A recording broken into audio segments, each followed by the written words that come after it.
Why is it that we don't like planning for emergencies? I think I have an answer to that. Or I think I understand why we don't. Because if you realize, we all love planning for birthday parties. We all love planning for vacations. We all love planning for trips that we look forward to. But when it comes to planning for an emergency, we don't really like thinking about it because of the fact that we are being negative or we're projecting thoughts that are not really coherent with our plans. But we all know that it rains at times. We all know that when it rains, if you're not prepared, you're going to get wet. And sometimes even floods. And if you're not prepared for that, you lose a lot of things. So the point is, why is it that we don't like planning for financial emergencies? Well, I think I have an answer for you. Because in this video, that's exactly what we're talking about. And I'm going to share with you some profound information that I found that will change your mindset and change your perspective if you stick through the end of the video. In any case, if you find this video informative, or if you find value in this video, please hit the like button, subscribe to my channel, and share this video with your loved ones as well. Just before we go on, I want you to understand that this video is part of a series of videos on 5 saving habits to improve your finances in 2020. So if you haven't seen the rest or the other parts of the video, please kindly go to my channel and check them out. This is the third part, and there's still 3 more parts that will be coming out. I encourage you to subscribe. So let's get to the video. If you asked a race car driver about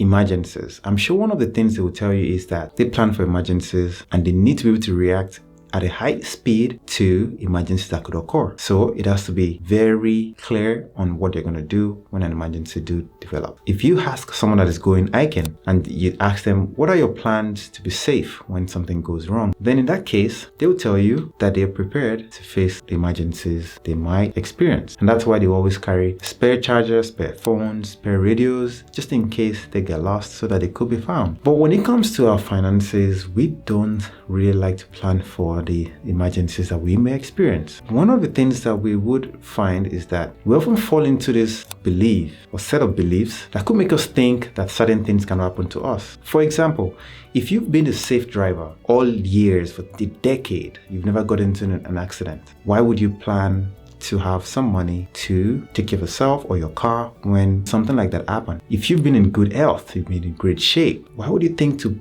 or plan to go to emergency room? Now, there's a chance that if we've never found ourselves in any of these situations before, we start to think that we're a safe driver, for example. We start to think, I'm in great shape, then I don't need to plan for that. But we all need to understand that emergencies do happen. And in a lifetime, we're going to experience some severe ones, we're going to experience some minor ones. When are they going to happen? We all don't know. And that's why this could be a financial blow to your plans if you are unprepared. I know most of us are trying to save for the future. We want to buy a house, we want to buy a car, we want to, buy the latest gadgets or buy the latest things and invest our money and all that.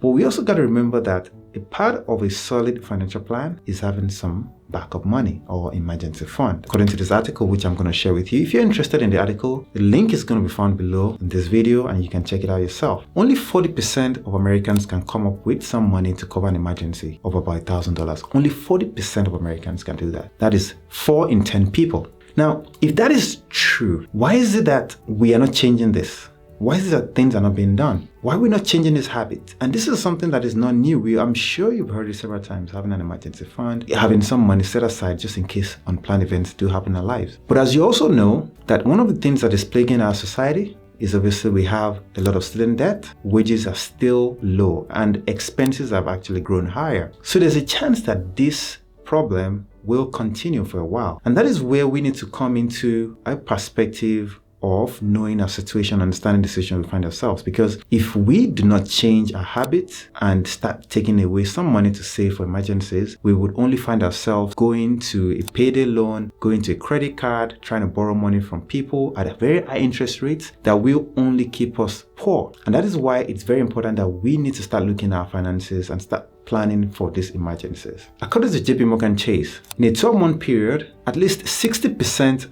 of households experienced a financial shock. That is something that it wasn't planned for, like an emergency, and something happened and needed some money to take care of in a year. So that means that the chance of this happening to any of us, is pretty high, that we could experience something that will deal a financial blow to us if we are unprepared. And one of the things, according to Psychological Association, is that money or finances is one of the big stressors, one of the things that causes a lot of stress in our lives. If we don't plan for our finances, or we don't have a financial plan in place, we would be living a stressful life. And that's exactly why I don't want us to be in this situation. And that's why I'm making this video. This is something that I'm really passionate about. I'm still working on my plan myself, but I've realized that it took certain habits in order for me to make these changes that I desire. And that's why I'm also encouraging you guys that if we all can start creating habits that will help us financially, our society becomes better, our environment becomes a better place, there will be less privileged people, because what would happen eventually is that wealth spread. When I have enough money to hire people and pay them, they have a better life. When you have enough money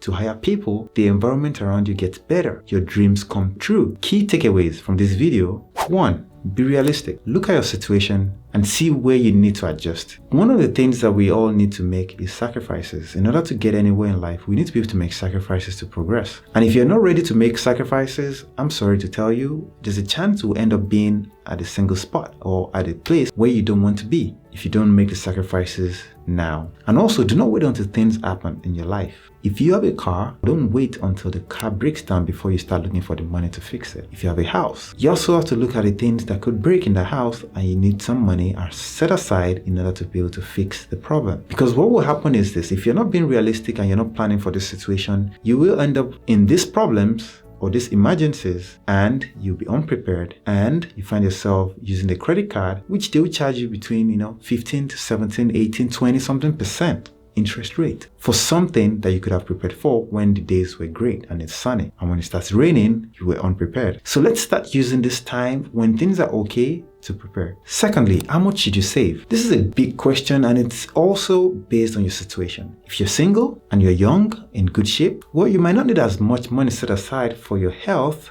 compared to someone that is older and frail. So you got to look at your situation, see if you have an insurance. If you have an insurance, what is your deductible? How much do you need to pay upfront before the insurance comes in for you? If you have a car, same situation. What are the coverage you have on your car? And how much you do need to come up with in case something happens? If you have a house, do the same thing. If you do not have an insurance, I highly suggest you get one. But if you don't have it, then that means you need to be able to come up with more money to rescue yourself in case something happens. So you just need to be very critical about your situation and be factual. See what you're responsible for and try to have some money set aside to cover the basics. Third takeaway is, where do you put this money? It's very important that you realize that this money shouldn't be in your checking account, or it shouldn't be in the same account that you use on a daily basis for like groceries and things like that. My suggestion for you is to use a high interest savings account. You generally find this savings account online, like Ally Bank, a credit union, and money market accounts, that they will generally have high interest rates in order for you to gain some interest, at least grow your money at a minimal rate so that it keeps up with inflation. So my suggestion is put it in a high interest savings account that is not easily accessible, but at the same time it has to be in liquid form, because if the money is illiquid, then you might run into a problem where you would need the money and it's not available to you. Don't invest that money in things that are illiquid, because it becomes harder to get the money when you need it. Whatever you do, plan for 2 emergencies at once. I'm sorry to tell you, but this is the truth. If you've ever been in a real emergency before, or a situation that requires immediate attention, you would realize that there are 2 things affected. Let me give you an example. So let's assume that you have a daughter and she gets sick and she cannot go to daycare because there's no one that will take her because she's sick, or they won't accept her at the daycare because she's sick. Then you have to be home with your daughter. You have to take care of your daughter, one, so probably you have to go to an emergency or an urgent care and pay for that. And secondly, you would also have to lose time going to work if you work. And that means that you lose some income, and you also have to pay for medical bills. In this situation, 2 things are affected. You are affected, your daughter is affected, and both needs to be taken care of. Give you another example. Let's assume that you get into a minor fender bender and the car needs to be repaired. The insurance will probably have the car taken to a workshop to get it fixed. But while you're away, or while you're waiting on your car, you need some transportation, a means of transportation.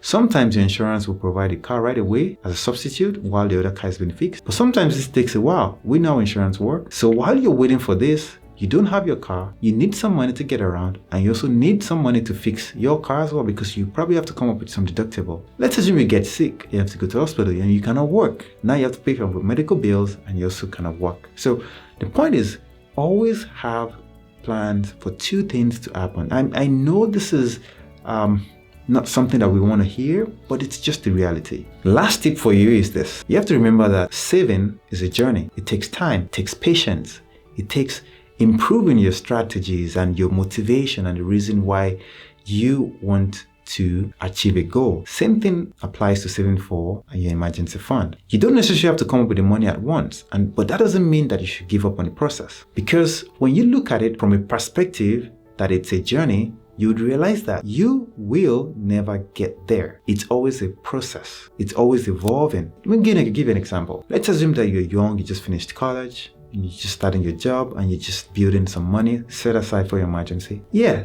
you might only need $1,000 right now because you only have your car to fix and you still live with your parent. But as you grow older, you probably acquire other things. You probably have another car. Maybe you get married and you have a kid. All these things will require you to adjust your plan as those things develop. If you buy a house, then you have to set aside some money for that as well, because you might need to fix your house when something's go wrong. So the point is, it's never a still process. There must be changes made in your plan as you walk towards this journey. Start small if that's all you can afford. If it's $10 a week, do it. So if you can just save $10 every week, in a month you have $40. In 10 months you have $400 saved up. The point is, you can easily make progress if you focus on the problem. If you try to not plan for an emergency because you think you never find yourself in it, then you are only deceiving yourself, because very soon one is gonna come up, and when it comes up, you'll be unprepared, and the only thing that would lead to is more financial burden, like stress. Share this video. It's a video series, so there's another one coming out soon. Stay tuned, and I am looking forward to seeing my next video. Make progress on your goal. Identify the problem and work towards them. No matter how little the progress is, you are way ahead by making progress towards your goal. Good luck. I'll see you next time.